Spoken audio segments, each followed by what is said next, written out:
చూసి జాగ్రత్తగా వెళ్ళరా నాయనా. వసంతు యాడున్నా తిరణాలకు తప్పకుండా రానాయన. క్షమించండి అయ్యా, క్షమించండి అయ్యా, నన్ను అయ్యా మమ్మల్ని క్షమించండి అయ్యా. అయ్యా అయ్యా ఇక్కడికి వచ్చావరా? తెలియక చేశాను, క్షమించండి అయ్యా.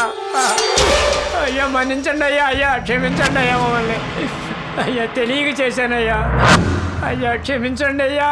ముందు కత్తి కింద పడేరా, ఇంకా ఎంతమంది ఉసురు పోసుకుంటారా? నువ్వు వెళ్ళవయ్యా.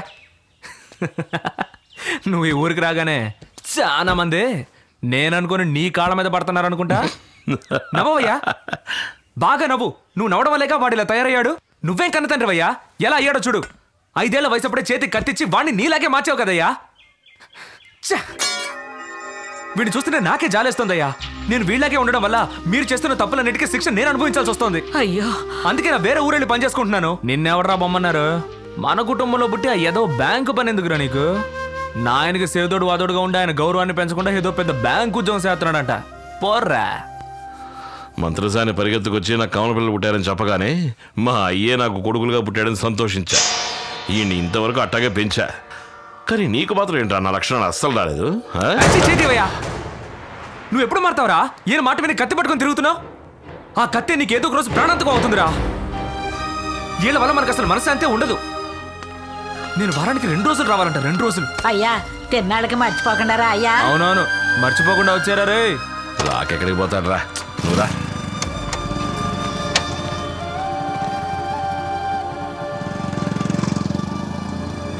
₹10 ఏం తీసుకున్నా? ₹10 తీసుకోండి. సౌక సౌక ₹10 తీసుకోండి. రండి సౌక వేరా ఏం తీసుకున్నా? ₹10 రండి రండి రండి. సౌక సౌక రండి. అది కూడా ₹10. ఏది తీసుకున్నా ₹10. మోగ పిల్లలు అడిగావు, లేదంటే మనసుకు కష్టంగా ఉంటుంది. తీసుకోమ్మా. ఎవరిని మూగదంటున్నావు? నువ్వు మూగోడ్వి, మీ అమ్మ మూగది, నీ పెళ్ళ మూగది, ఈ ఊరంతా మూగోళ్ళు. అమ్మా తల్లి, తెలియకేదో అన్నాను. ఏం కావాలో తీసుకుని బయలుదేరమ్మా. ఆ భయం ఉండాలి. ఏమే, నన్ను చూస్తే పిచ్చోళ్ళ కనిపిస్తున్నానా? ఆ రోజు మూగదానిలో నటించి తప్పించుకున్నావు, ఇవాళ తప్పించుకుందాం అనుకుంటున్నావా? ఇవాళ అయిపోయావే. నన్ను మీరేమీ చేయలేరు. ఏం చేయలేనా? నిన్న అలాగా ఎత్తుకెళ్ళి రేప్ చేసి ఏట్లో పారేసి వెళ్ళిపోతానేమనుకున్నావు? కత్తి పట్టుకున్నప్పుడు వణకని మీ చెయ్యి నన్ను ముట్టుకోగానే ఎందుకలా వణుకుతోంది? ఊళ్ళో వాళ్ళకి మీరు గుండగా కనిపించొచ్చు, కానీ నా మనసుకి మీరు ఎంతో మంచివారుగా కనిపిస్తున్నారు.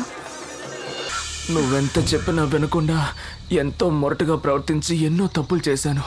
కానీ 5 నిమిషాల ముందే మారాలన్న ఆశ కలిగిందిరా. తన పేరు మధుమతి.